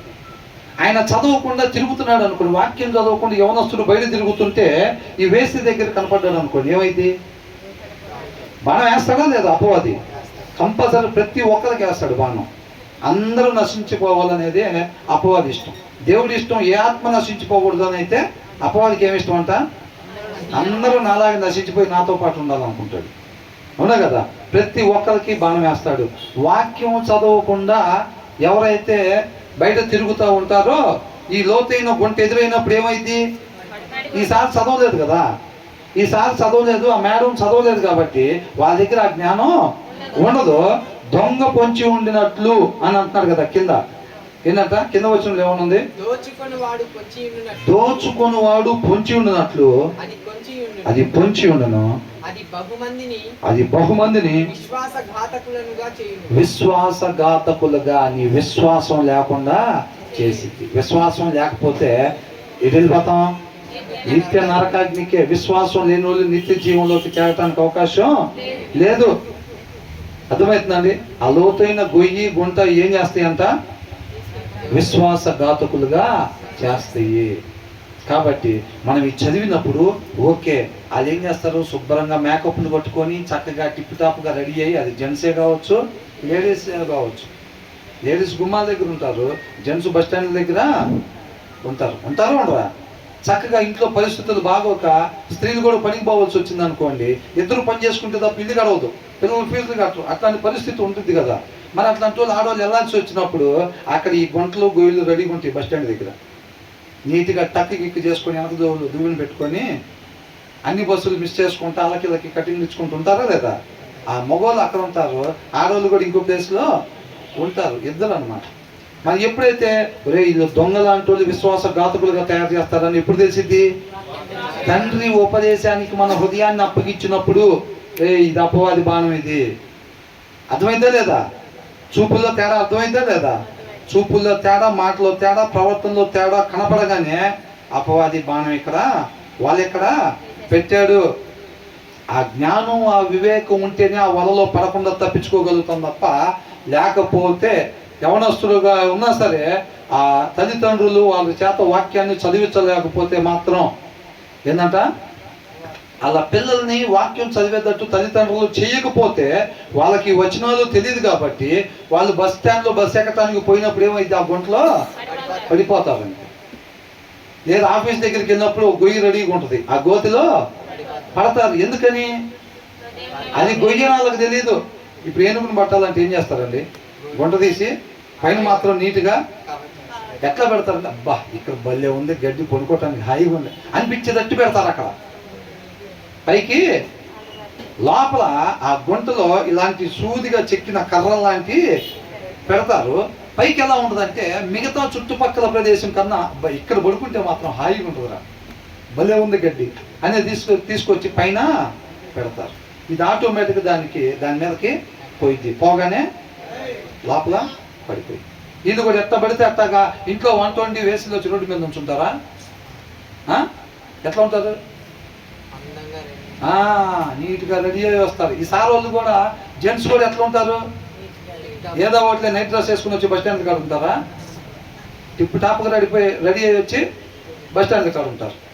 అట్రాక్టివ్గా ఉంటారు అనమాట. అట్రాక్టివ్గా తీసుకొచ్చి అక్కడ పెట్టగానే సార్ ఏం చేశారు, రావడానికి 18 సంవత్సరాలు 25 సంవత్సరాలు వచ్చినాయి, సామెతలు ఒక్కసారి కూడా చదవలా. ఎందుకు నాన్న చదవలేదంటే అది చాలాసార్లు ట్రై చేశానండి. ఆది కాండం దగ్గర స్టార్ట్ చేసి మళ్ళీ 5వ అధ్యాయం కాడ అయిపోతున్నాను, ఒకసారి 12వ అధ్యాయం దగ్గర అయిపోయా, ఒకసారి ఒకళ్ళు అడిగితే ఏం చెప్తున్నారు, కుటుంబ సమస్యల వల్ల అంటున్నారు. ఏం సమస్యలు అంట?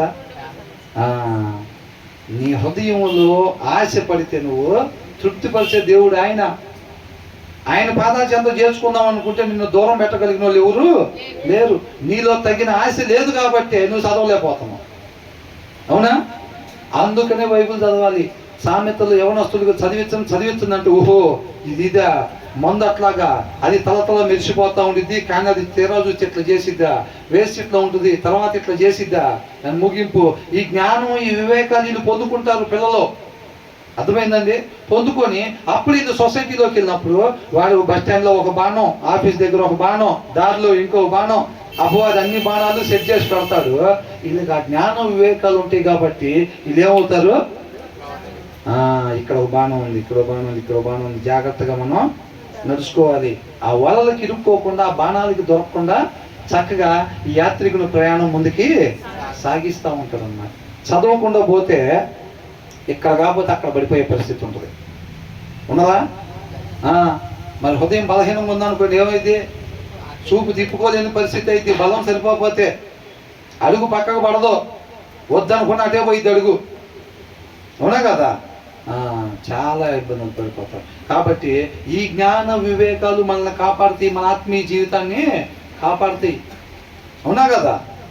కాబట్టి చూసుకోవాలి మన జాగ్రత్త. తర్వాత ఏమంటున్నారు, దోచుకున్నవాడు పొంచి ఉండినట్లు అది బహుమందినంట. ఎంతమందిని? ఎవరెవరైతే యవనస్తులుగా తయారయ్యి వాక్యం చదవకుండా బయటగా నీట్గా టీషర్టు ప్యాంట్లు, షర్ట్లు ప్యాంట్లు వేసుకొని తిరుగుతూ ఉంటారు చూసారండి, వాళ్ళందరినీ బహుమందిని ఆ జ్ఞాన వివేకాలు లేని ప్రతి ఒక్కడా వల్ల పడాల్సిందే. వాక్యం చదవకుండా పిల్లల్ని బయటకు వదిలిపెట్టండి, ఇవన్నీ వింతకుంటాయి వాళ్ళకి. అవునా? ఇదేదో వెరైటీగా ఉంది, మా ఇంట్లో ఎప్పుడు చెప్పలేదు ఇది, మనం కూడా పోదాం. అదేంటి అట్లా పొగ వస్తుంది, ఇదేంటి ఇట్లా ఎర్రగుంది, ఆమె ఏంటి అట్లా ఉంది అందరిలాగా కాకుండా, ఇట్లాంటివన్నీ ఉంటాయి. అర్థమవుతుందండి? ఆయన గురించి ముందే రాసి ఉంటుంది, వీళ్ళు చదవరు. వీళ్ళు చదవకుండా ఆల్రెడీ సొసైటీలోకి వెళ్ళిపోతాడు రోడ్డు మీద ఒక్కడే. అవునా? 10th దాకా తల్లిదండ్రులు తోడుకుంటారు, తీసుకురావటం తీసుకెళ్ళటం ఇవన్నీ. ఇంటర్మీడియట్కి వచ్చేసరికి వాళ్ళొక్కళ్ళే పనికి పోవటం, అదే వాళ్ళొక్కళ్ళే కాలేజీకి పోవటం, వాళ్ళొక్కళ్ళే రావటం అయింది. వీళ్ళకేమో ఈ జ్ఞాన వివేకాలు లేవు. అప్పుడు దాకా ఈ పుస్తకాలు చదవటం జరిపోయింది తప్ప ఈ పుస్తకం జోలి రాలా. మరి ఇది పోతుంటే ఏమైంది, ఒక బస్ స్టాండ్ దగ్గర కాకపోతే ఇంకో బస్ స్టాండ్ దగ్గర పడిపోయే పరిస్థితి ఉండిద్ది కదా మరి. కాబట్టి బాలుడుగా ఉండగానే ఏం చేయాలంట, వాళ్ళు నడవవలసిన త్రోవని నేర్పించాలి. కాబట్టి ఈ మిగతా సబ్జెక్టులు బుక్స్తో టైం అంతా కూడా గ్రాప్ చేసి కూడా మన సమయాన్ని దొంగిలించకుండా ఏం చేయాలి, ఈ సమయం దీనికి కేటాయించాలన్నమాట. పిల్లలకి చక్కగా వాక్యం చదివించాలి. ఆశపడే ప్రాణాన్ని దేవుడు తృప్తిపరుస్తాడు. ఇదే బతికిచ్చింది. మనం ఉండవసరం లేదు. దీన్ని పిల్లల హృదయంలో పెట్టుకొని కాలేజీకి పోయినా వచ్చినా క్యాంప్కి వెళ్ళినా లేదంటే అక్కడే హాస్టల్లో ఉండి చదువుతున్నా సరే ఇది వాళ్ళని బతికిచ్చింది. మనం ఉండి ఏమీ చేయలేం. అర్థమవుతుందండి? ఒకసారి ఏమైనా అనుకున్నారు, ఓ బస్ స్టాండ్లో ఉంటే, నేను అప్పుడు కాలేజ్ టైంలో బస్ స్టాండ్లో ఉంటే వాళ్ళ నాన్న అమ్మని బండి ఎక్కించుకుని వెళ్తున్నాడు. నాతో పాటు కొంతమంది బస్ స్టాండ్లో ఉన్నారులేండి. ఆ రోడ్డు మీద ఆ అమ్మాయిని బండి ఎక్కించుకొని వాళ్ళ నాన్న వెళ్తున్నాడు. ఈ అమ్మాయి బస్ స్టాండ్లో ఉన్న అబ్బాయి కింద నుంచి టాటా చెప్తుంది. అర్థమవుతుందండి? ఏం చెప్తుంది? బస్ స్టాండ్లో ఉన్న అబ్బాయి ఎవరన్నా బాగా కనపడ్డారంటే టాటా చెప్పటం, అట్ట చేయటం చేస్తుంది. వాళ్ళ నాన్న ఏమనుకుంటున్నాడు, జాగ్రత్తగా పిల్లల్ని తీసుకుని వెళ్ళి జాగ్రత్తగా చేస్తామని అనుకుంటున్నాడు. ఎంతవరకు జాగ్రత్త చేస్తాడు వాళ్ళ నాన్న, వాళ్ళ అమ్మ ఎంతవరకు జాగ్రత్త చేసిద్ది. అవునా? వాక్యమై ఉన్న దేవుడు చేస్తాడు జాగ్రత్త. అది మన వల్ల ఏమీ అయ్యేది కాదు. అర్థమవుతుందండి? కాబట్టి చాలా జాగ్రత్తగా చూసుకోవాలి. ఈ విషయాలు ఎప్పుడైతే పిల్లలు చదువుతారో తెలుసుకుంటూ ఉంటారో, అమ్మో ఇట్లాంటి ఎదురైనప్పుడు దీని జోలు అస్సలు బాగూడదు అని అనుకుంటారు. దీని జోలు అస్సలు బాగూడదు, ఇది మన నాశనం చేసిద్దిరా బాబు అని అనుకుంటారు. ఏది వేశ్య ఆ బాణం ఎదురైనప్పుడు, ఈ వల ఎదురైనప్పుడు ఏమనుకుంటాడు, అరే చూస్తానికి అంతే ఉంటుంది, అది మనం నాశనం చేసిన దాకా నిద్రపోదు. పరస్త్రీ దగ్గర తేడాగా ఉన్నారనుకోండి, ఏమనుకుంటాడు, ఖచ్చితంగా మనం నాశనం చేసిన దాకా నిద్రపోదు అనుకుంటారా లేదా? ఆ తలతల్లాడే మందు చూడంగానే ఏమైద్ది, అట్లాగ అయ్యిద్ది అనమాట. కాబట్టి దోచుకునేవాడు పొంచి ఉన్నట్లంట, అది పొంచి ఉండి మన విశ్వాసఘాతుకులకు అయ్యేటట్టుగా చేసి వదిలిపెట్టేట. తర్వాత ఏంటంట, ఎవరికి శ్రమ, ఎవరికి దుఃఖము, ఎవరికి ఈ 3 వచనాలు ఏది 26, 27, 28 ఈ 3 వచనాలు ఒక సామెతకి, దానిపైన 4 వచనాలు ఒకటి, దానికి ముందు 19, 20, 21 ఇవన్నీ కూడా ఇప్పుడు ఇక్కడి నుంచి చదువుకోబోయేది మొత్తం కూడా ఒక సామెతకి అన్నమాట. ఇప్పుడు వరకు 18 అయినాయి. ఇప్పుడు చదువుకోబోయేది 19వ సామెత. మొత్తం ఎన్ని చెప్తున్నారంట, 30 సామెతలు జ్ఞానానికి వివేకానికి సంబంధించినవి చెప్తుందని హృదయం మీద రాసుకో, అవి నిన్ను కాపాడతాయి అని అంటున్నాడు. అర్థమవుతుందండి? ఈ లోకమాలిన్యం నీకు అంటకుండా, అపవాది అంబుల పొదులో ఉండే బాణాలు వాడు ఏమేమి ప్రయోగిస్తాడో నీకు చెప్తున్నాను, ఒక 30 రాసుకో అంటున్నాడు. హృదయం మీద రాసుకుంటే బతికిపోతాం మనం. అర్థమవుతుందండి? 19వ అంట, ఇక్కడి నుంచి ఎవరికి శ్రమ, ఎవరికి శ్రమ, ఎవరికి దుఃఖము, ఎవరికి దుఃఖం, ఎవరికి జగడములు, ఎవరికి చింత, ఎవరికి హేతువు లేని గాయములు, ఎవరికి మంద దృష్టి, ద్రాక్షారసముతో ప్రొద్దుపుచ్చు వారికే కదా, కలిపిన ద్రాక్షారసము రుచి చూడ చేరు వారికే కదా. ఎవరికంటే ఇవన్నీ ఎందుకురా రాత్రి మొత్తం వాంఛింగ్ చేసుకున్నావు అంటే, నేనా ఎప్పుడు అంటాడు. వాళ్ళు కొట్టావు, ఎందుకు రా శబ్దాన్ని ఇచ్చుకున్నావు అంటే, నన్ను ఎవడు కొట్టారు అంటాడు. కొట్టారా లేదా? కొట్టారు. కొట్టిన సంగతి కూడా తెలీదు. గాయాలు మాత్రం ఉంటాయి, హేతువు లేని గాయాలు అంట, జగడాలు అంట. దారిని పోయేవాడిని కదిలిస్తాడు. ఏం చేస్తాడు? దారిని పోయేవాడిని కదిలిస్తాడు. ఎవరికి మంద దృష్టి అంట. ఎట్లా ఉంటాడు, శేష దాకా వచ్చాడు అంటే అంత మంపుగా చూస్తూ ఉంటాడు. ఎవరిని చూసినా చూస్తాడా లేదా? అంత మంపుగా చూస్తూ ఉంటాడు. యవనస్తులు దీన్ని చదవలేదు అనుకోండి, చదవకపోతే ఇదంతా వాళ్ళకి తెలీదు. అక్కడ నిగనిగలాడే మెరుపు మాత్రమే కనపడిద్ది.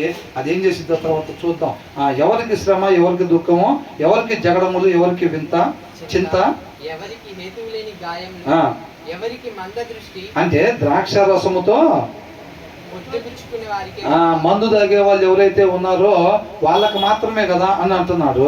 తర్వాత కలిపిన ద్రాక్ష రసం అంటే అప్పట్లో టూ మచ్ వైన్ అని రాస్తే, టూ మచ్ వైన్ అంటే వాళ్ళు కొంచెం భోజనం చేసి ఒక గ్లాస్ జ్యూస్ తాగటంలో తప్పేం లేదు. అప్పట్లో బలానికి ద్రాక్ష రసం తాగేవాళ్ళు. కానీ అది ఎక్కువగా తీసుకున్నప్పుడు ఏమైందంటే అది మత్తుగా అయింది.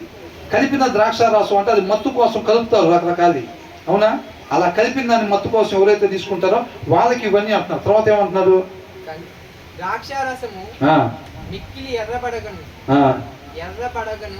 గిన్నెలో తలతలలాడుచుండగను, త్రాగుటకు రుచిగా ఉండగను, దాని వైపు చూడకుము.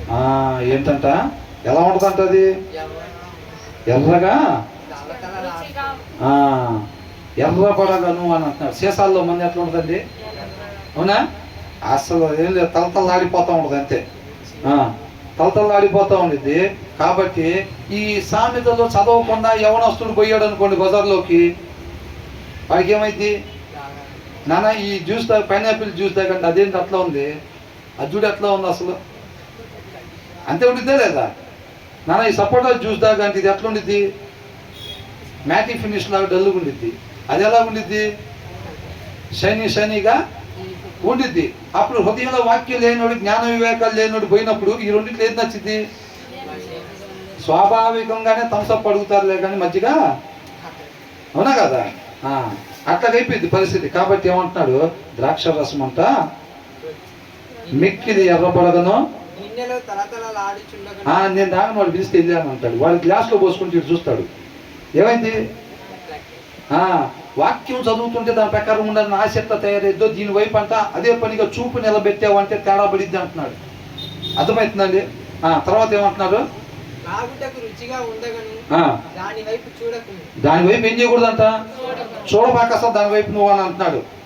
అర్థమవుతుందండి? Do not gaze at wine అని అంటున్నాడు, వెన్ ఇట్ ఈస్ రెడ్ అంటున్నాడు. గేజ్ అంటే దాని వైపు చూపు నిలపబాకు, ప్రశంసగా దాని వైపు చూడబాకు అంట. ప్రశంస అంటే ఏంటి? శ్రద్ధగా, అంటే ఇష్టంగా. అది అసలు అట్లా ఉంది. ఇప్పుడు మనం ఎందుకు చూడమండి చెప్పండి? అది ఎర్రగానే ఉంటుంది, మనం దాటిపోతూ ఉంటాం, దాటిపోతూ వస్తాం. ఎందుకని? పాము సీసాల్లో పెట్టారా? పావును చూడు ఎట్లా ఉన్నాయి, సీసాల్లో ఉన్నట్టు ఉండేది. వాక్యం చదివినావు, అవునా? వాక్యం లేకుండా పోయినోడికి ఎట్లా ఉంటుంది? అసలు అట్రాక్టివ్గా ఉంటుంది. అది ఏదో అద్దరిపాటికి తేలిలాగా ఉండేది అట్టుంది, అవునా? అట్లా అనుకుంటాడు అన్నమాట. వాక్యం లేకుండా పోయేదానికి దాన్ని చూస్తే అసలు ఏం రాదు, అట్లా ఉంది, ఎప్పుడెప్పుడు తాగుదాం అన్నట్టు అనుకుంటాడు. అట్లా ఉండిద్ది బాణం, అది సప్పిడిగా ఉండదు. అర్థమవుతుందండి? బాగా ఇదిగా ఉండిద్ది. కాబట్టి ఏమంటున్నాడు? Do not gaze at wine, do not look at wine అంటున్నాడు. దానికి వెళ్ళి నువ్వు చూపు నిలపబాక. నిలిపేవంటే ఏమైందంట? When it is red, when it sparkles in the cup. గ్లాస్లో పోసినప్పుడు ఏమైంది? నొరగలుగా వచ్చిద్దా లేదా? నొరగలుగా వచ్చిద్దంట. నొరగలుగా వచ్చినప్పుడు దాన్ని నువ్వు చూపు నిలబెట్టి, ఏంది ఇట్లా ఉంది నిజంగానే అన్నాడు. వాక్యం లేకుండా పోయాడు. ఇప్పుడు పిల్లలు ఏం చేస్తారు? ఎక్స్ట్రా క్లాస్ అంటారు, కాలేజ్ అంటారు, అది అంటారు, ఇది అంటారు. వాళ్ళలో ఎవడో ఉంటాడు ఎక్కడి నుంచో వచ్చి, వాళ్ళు చేస్తాడు సీసా, వాళ్ళు పోతాడు గ్లాసుల్లో. ఇదేంట్రా ఇట్లా ఉంది? ఈ వాక్యం చదవడు కదా. వాక్యం చదవకపోతే ఏమైంది? ఏంట్రా అంత ఎర్రగా ఉంది, ఏంటో అట్లా ఉంది అని అంటే, ఇది బాగా సూపర్ గ్లామర్ వచ్చింది, ఇది సినిమా యాక్టర్లు అందుకే అట్లా ఉంటారు ఇదాగే అని చెప్తాడు. వాడు ఏం చెప్తాడు? వాడు నేర్చుకున్నాడు ఆ మాటలో. పంపిణీ ఏం చెప్పడా, ఇట్లా చెప్పమని, అవునా? అపవాది పంపించరా, వెళ్ళని పడగొట్టని చెప్తాడు. పంపించినప్పుడు ఏం చెప్పా, ఇది ఇట్లా చెప్పాను అంటాడు. ఏంట్రా ఇది ఇట్లా ఉంది, ఏంట్రా తీసేసా తెచ్చావు అని అంటాడు. వాడికి తెలియదు కాబట్టి వాడు ఏమంటారు? సూపర్ ఉంది ఇది, అసలు ఇదైతే మామూలుగా రాదు. డబుల్ డెఫ్లో కూడా అట్లా ఉంటారు, అందుకని ఇద్దాగే సినిమా యాక్టర్లో కూడా ఎట్లా ఉంటారు అట్లా ఉంటారని వాడు 4-5 మాటలు చెప్పేసేస్తాడు. చెప్పనని హృదయంలో జ్ఞాన వివేకాలు లేదు, వాక్యం లేదు. కాబట్టి ఏం చేస్తాడు? అవునా, ఇది అప్పటికి ఎనక జోబులో దువ్విని మెయింటైన్ చేస్తూ ఉంటాడు. వాక్యం చదవక టింగ్ టింగ్ అని చూడటం అంతవరకు ఉన్నాడు. స్టేజ్ 1లో ఉన్నాడు, అది స్టేజ్ 2 అనమాట. అవునా, గ్లామర్ వచ్చిద్దా, అట్లా వచ్చింది, ఇట్లా వచ్చిద్దా, అయితే నాకు కొద్దిగా పోయలే, కొద్ది ఎంతే పోయా అంటాడు. ఎందుకంటాడు? వాడికి ఆ జ్ఞానం లేదు కాబట్టి, అది నాకు కూడా ఎంతే పోయా అట్లయితే అని అంటాడు. అర్థమవుతుందా? తర్వాత చూసుకునేది ఆ సంగతి ఇంకా. కాబట్టి ఏమంటున్నాడు ఇక్కడ?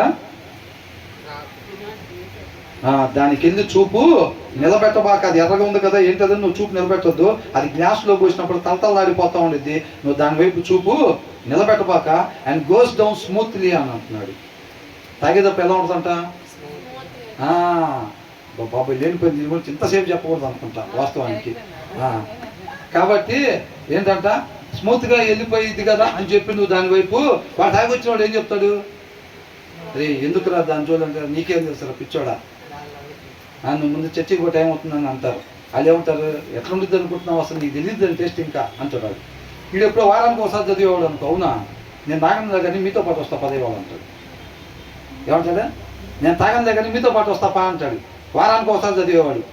ఆడ పోయిన తర్వాత షివరింగ్, అవునా కదా, ఒడ్డున పడ్డ చేపలాగా తన్నుకులాడుతూ ఉంటాడు ఆత్మీయత కాపాడుకోలేక. ఏం చేస్తాడు? ఇంక తర్వాత గ్లాస్ పెడతారు వాళ్ళు కూడా. వాళ్ళంతా పరిచర్యలో బిజీగా ఉంటారు. ఏ పరిచర్య? వీడిని కూడా పడగొట్టే పరిచర్యలో వాళ్ళు నలుగురు కలిసి ఉంటారు రెడీగా. ఆ మాట ఈ మాట చెప్పి ఈ దీపం కూడా ఆర్పిందాక నిద్రపోరారు నలుగురు. అర్థమైందా? కాబట్టి ఎప్పుడైతే వాక్యం చదువుతామో యవనస్తుడికి అర్థమైపోయింది. వయసు వచ్చేసరికి ఎప్పుడైతే పిల్లోడు హృదయంలో ఈ మాటలు ఉంటాయో, ఆ మిగతా నలుగురు శేషాలు తెచ్చినా, ఒకటి కాదు నలుగురు తెచ్చినా సరే, అదే అది పావురా, అది జాగ్రత్త, నిన్ను కూడా కాటేసింది, మంచిది కాదు అది అని చెప్తాడా లేదా? నేనైతే వెళ్తున్నాను ఇంటికి, అది జాగ్రత్త, అది మంచిది కాదు, మిమ్మల్ని కూడా కాటేసిద్ది, మొత్తాన్ని నాశనాన్ని తీసుకెళ్ళిద్ది అని చెప్తాడు. చెప్పేసి వెళ్ళిపోతాడు అక్కడి నుంచి. ఇందాకేమనుంది? త్రాగుబోతులతోనూ తిండిబోతులతోనూ సహవాసం చేయబాకు. ఎందుకని? ఆ నిద్ర మంపు అంట. మంపు ఏం చేసింది అంటే 21వ వచనంలో ఏముంది? నిద్రమత్తు చింపి గొడ్డలు ధరించుటకు కారణమగును. ఎక్కువగా తిని మంపు వచ్చేటట్టుగా తిన్నా, ఆ మందు తాగిన రెండు సమానమే. ఇద్దరికీ శరీరం సహకరించదు. ఆత్మీయ లేమొచ్చి అవసరమైనంత వరకు కూడా ఆత్మీయత లేకుండా పోయి ఏమైంది? నశించిపోయేవారుగా ఉంటాం. కాబట్టి తర్వాత ఏమంటున్నారు ఇక్కడ? అబ్బా ఏం చేసిద్దంట చూసారా? ఇందాకేమనుకున్నాం? పైకి వేసి ఎట్లా ఉంటుందంట? తీయటి మాటలు. నిన్ను చూస్తే అట్లా ఉన్నావు, అవునా, నిన్ను చూస్తే అట్లా ఉన్నావు, ఇట్లున్నావు, నీకోసమే ఉన్నట్టున్నాను, ఏదైనా చేస్తా నీకోసం, ఇది చేస్తా అని చెప్పి నాశనం చేసిన దాకా తీయటి మాటలు మాట్లాడతారు. అక్కడ ఆ కవరింగ్ ఉండిద్ది అనమాట. ఇక్కడేముందంట? ఎర్రటి రంగులో అంట నిగనిగలాడుతుందంట. సీసాల్లో గ్లాస్లో పోస్తే చక్కగా నొరుగొచ్చి అట్లా ఇట్లా ఉందంట. అది ఫైనల్గా ఏం చేసిద్దంట? సర్పము వలె కరచును కాటు వేసిద్ది అనమాట. అది తర్వాత ఏమంటున్నారు? కట్ల పాము అని రాశారు. లేకపోతే దీంట్లో రాశారు ఇంకా వైపర్ అంటే భయంకరమైన విష సర్పం అన్నమాట. అర్థమవుతుందండి? In the end it bites like a serpent and stings like an adder అని చెప్పి రాశారు. భయంకరమైన విషయం అన్నమాట. It bites like a snake and poisons like a viper nature. అర్థమవుతుందండి? ఏం చేసిద్దంటే అది అంటే వాటి ముగింపులు చూసారు ఎట్లున్నాయో, పైకి అట్రాక్టివ్గా అట్లా ఉండిద్ది. అపవాది అంబుల బోధలో ఉండే బాణాలు పైకి అట్లా అట్రాక్టివ్గా ఉంటాయి. వాక్యం చదవకుండా కానీ పిల్లలు బయట తిరుగుతూ ఏమవుతుందంటే ఆ రంగుకి అట్రాక్ట్ అవుతారు. ఆ వేసుడు వాళ్ళు ఏదైతే మేకప్ గేప్గా చేసుకొని ఇది చేస్తారో అట్రాక్ట్ చేస్తారో దానికి వాళ్ళు ఏమవుతారు? అట్రాక్ట్ అవుతారు. వీళ్ళు వాక్యం చదవరు కదా, అది పాము అని వీళ్ళు గ్రహించుకోలేరు. అర్థమవుతుందండి? అది పామురా సీసాలో ఉన్నది, పాము మనల్ని నాశనం చేసిద్దని వీళ్ళకి తెలియదు, వాక్యం చదవడు కాబట్టి. అది చూడండి, వాక్యం చదివాడు అనుకోండి ఏమైంది? ఆ జ్ఞానం వచ్చింది. వాళ్ళు షాపులు ఎంత భయంకరంగా తయారు చేసి ఎంత బాగా తయారు చేసినా వీళ్ళు పక్కన వాడు ఎన్ని సీసాలు తీసుకొచ్చినా ఏమైంది? పాముని చూసి పక్కనే ఉంటామా? వాడు దూరంగా వెళ్ళిపోతాడు. ఆ జ్ఞానం కాపాడిద్ది వాళ్ళని, ఆ వివేకం వాళ్ళని కాపాడిద్ది. అందుకు చదవాలి వాక్యం. అంతే తప్ప నామకార్థం చదివితే ఉపయోగం. 2వ అధ్యాయాలు చదివా 4వ అధ్యాయాలు చదివే కాదు. ఆ వచ్చిన సారాంశం మన హృదయంలో ఉంచితే అది కాపాడిద్ది. మన ఇంటి దగ్గర ఉండి పిల్లలు కాలేజీకి పోయినా, పిల్లలు డ్యూటీకి పోయినా, అవునా, ఎక్కడ ఆఫీస్లో పనికి పోయినా కానీ, ఎక్కడ షాపులో పనికి పోయినా పిల్లలు వాళ్ళ ఆత్మీయత కాపాడుకుంటారు ఈ జ్ఞాన వివేకాలు వాళ్ళలో ఉంటే. కాబట్టి ఇంటి దగ్గర మనం వాక్యం చదవాలి, అట్ ద సేమ్ టైం పిల్లలు కూడా వాక్యం కంపల్సరిగా చదివించాలి. అదే వాళ్ళని కాపాడేది. తర్వాత ఏమంటున్నారు? విపరీతమైనవి కన్నులకు కనపడే. ఎప్పుడు? అది తాగినప్పుడు ఏమైందంట? విపరీతమైన కన్నులకి మొల్ల చెట్లులాగా కనపడేసిన వాళ్ళు అందరూ కూడా ఒలివ చెట్లులాగానే కనపడుతూ ఉంటారు ఇది తాగిన తర్వాత. అర్థమవుతుందండి? అందరూ అంతే కనపడతారు. తర్వాత ఏమంటున్నారు? వెర్రి మాటలు. ఇందాక వాళ్ళు మాట్లాడారు చూసారా? అది గ్లామర్ వచ్చిద్దిరా, బలం వచ్చిద్దిరా. మనం ఇలాగే ఉంటాం ఎన్ని సంవత్సరాలు పోయినా. అందుకనే వాళ్ళు అట్లా ఉంటారు సినిమా ఆటల్లో అని వాడు చెప్తాడు చూసావా? అవి నువ్వు మొదలు పెడతావు ఇక చిన్నగా. అవి నువ్వు మొదలు పెట్టి పకోడీలు కొందామని పోయి పకోడీలు అంత ముచ్చట పెడతాడు. ఇంకా చిన్నగా షాపులను తగులుకొని నాశనానికి వెళ్ళిపోతాడు అంతే. అవునా కదండి? కాబట్టి ఏం చేస్తారంట? విపరీతమైన నీ కన్నులకు కనబడును, వెర్రి మాటలు పలుకుతాడు. నీవు నడి సముద్రమున పండుకొని వాని వలె ఉంది. ఆ బ్రిడ్జి మీద పడిపోయి ఉంటాడు. ఆ బ్రిడ్జి మీద పడిపోయి ఆయనకి ఎట్లా ఉంటుందంట? నడి సముద్రం మధ్యలో ఉన్నట్టుగా ఉండిద్దంట. ఆ వాటకి తెరసాపలు అవుతారు చూసారా? పెద్ద స్తంభం. ఆ స్తంభం అంచు మీద పడుకున్నట్టు ఉండిద్దంట. ఇదంతా ఎందుకు అవుతుంది? అది నడుపుతుంది ఇన్ని. అర్థమవుతుందండి? ఎందరైతే వైన్ ఈజ్ ఏ మోకర్, మనం వచనం చదివాం, గుర్తుందా మీకు? బీర్ ఈజ్ ఏ బ్రాలర్ అని చెప్పి మనం చదివాం. ఎందరైతే వాటి చేత నడిపించబడతారో కాబట్టి అది ఖచ్చితంగా నాశనానికే తీసుకెళ్ళి వాళ్ళు ఏదో ఒకటి సూసైడ్ చేసుకునేటట్టుగానో, లేకపోతే అవతరం నన్ను చంపేటట్టుగానో, లేకపోతే ఏదో ఒకటి అది నాశనానికే తీసుకెళ్ళిద్ది. ఎందుకు? ఆ బాణం ఎక్కడి నుంచి వచ్చింది? అపవాది అంబుల పొదిలో నుంచి వచ్చింది. దానికి మేలు చేయటం తెలియదు. అర్థమవుతుందండి? అది ప్రతి ఒక్కరిని నాశనం చేయటమే దానికి తెలుసు. కాబట్టి అదేం చేసిద్ది? నడి సముద్రంలో పండుకునే వాని వలే ఉందువు, ఉందువు. నన్ను కొట్టినను నాకు నొప్పి కలుగలేదు. అసలు తెలియదు కదా. అరే వాడిని ఎందుకు కొడతాడు, ఎంత కొట్టినా తెలియదు. రేపు పొద్దున మాట్లాడని ఆడుతూ ఉంటారు. ఎందుకని? తెలియదు కాబట్టి. ఆ తర్వాత ఏమంటున్నాడు? నా మీద దెబ్బలు పడినను నాకు తెలియలేదు. తెలియలేదు. నేను ఎప్పుడు నిద్ర మేల్కొందును, మరలా దాని వెలుగుదును అని నీవు అనుకుందును. దేనంటే ఎదిగేది? మందు. ఏం చేస్తారు? తాగిపోతులు ఏం చేస్తారు? ఎప్పుడెప్పుడు లెగుస్తానా అని చూస్తారు. ఇప్పుడు పడుకొని నిద్రపోయేటప్పుడే అనుకుంటారంట. ఏమని? You will be like one sleeping on the high seas, lying on top of the raging అని అన్నాడు. తర్వాత లాస్ట్ ఏమంటున్నాడంటే, but I don't feel it, when will I wake up, నేను ఎప్పుడు లెగుస్తాను, so I can find another drink అంట. లేకపోతే ఏం చేస్తారంటే వీళ్ళు ఇంకో ఇంకొక I must have another drink అంటున్నారు, ఇంకో సీసా తెచ్చుకోవాలి పొద్దున్నే పోయి. అందుకనే వాళ్ళు రాత్రి అంతా తాగాడు. మళ్ళీ లెగిసాడా, అబ్బాయి లెగిసాడా అంటే ఏం లేకపోవటం, ఆల్రెడీ లెగిసి వెళ్ళి మళ్ళీ ఆల్రెడీ ఒకటి దాగి ఇంటికి 2 తెచ్చుకున్నాడు అంటారు. వాళ్ళ పరిస్థితి అట్లాగా ఉండిద్ది. ఇదేం చేసిద్దంట, పాము వలె కాటు వేసిద్ది. ఇది పాము వలె కాటేసిద్ది. ఆ జ్ఞానం ఆ వివేకం ఏంటంట, ఇది చూడాలి. ఆ జ్ఞానం ఆ వివేకము పిల్లలకి ఉండాలి. పిల్లలకి ఆ జ్ఞానం ఆ వివేకం ఉండాలి. అర్థమవుతుందండి? నీట్గా రెడీ అవ్వాలి, నీట్గా రెడీ అవ్వాలి కాదు, అవసరానికి మించి నీట్గా రెడీ అవుతున్నారు అంటే ఏంది తేడా? అవునా లేదా? ఆల్రెడీ ముఖం కడిగావు, పౌడర్ రాసావు, మళ్ళీ 3 క్రీములు ఆన్లైన్లో ఆర్డర్ ఇచ్చావు అంటే ఏంది అర్థం? లేదు అక్కడ.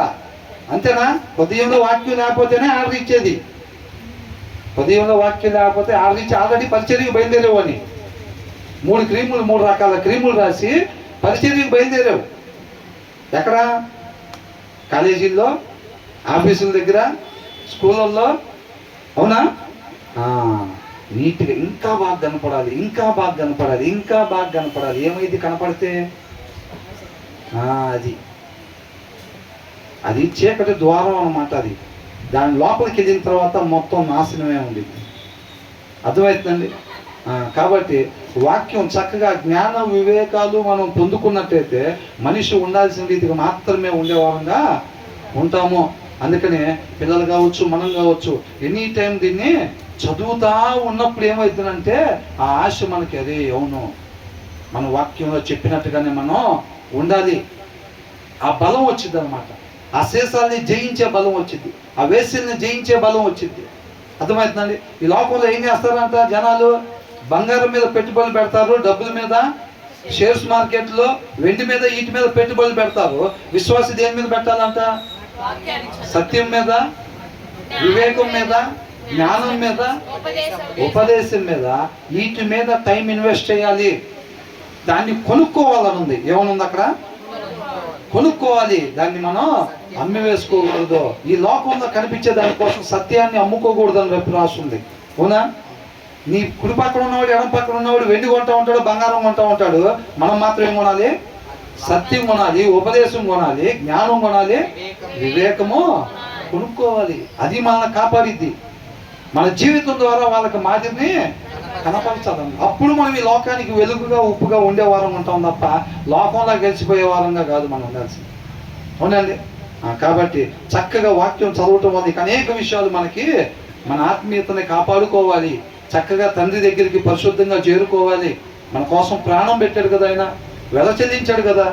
ఇక మీదట పోయినసారిలాగా అవిధేయత చూపించకుండా చక్కగా ప్రతిదినం వాక్యం చదువుకొని ఆ బలంతో మనం ఈ లోకాన్ని జయించే వారంగా ఉండాలి.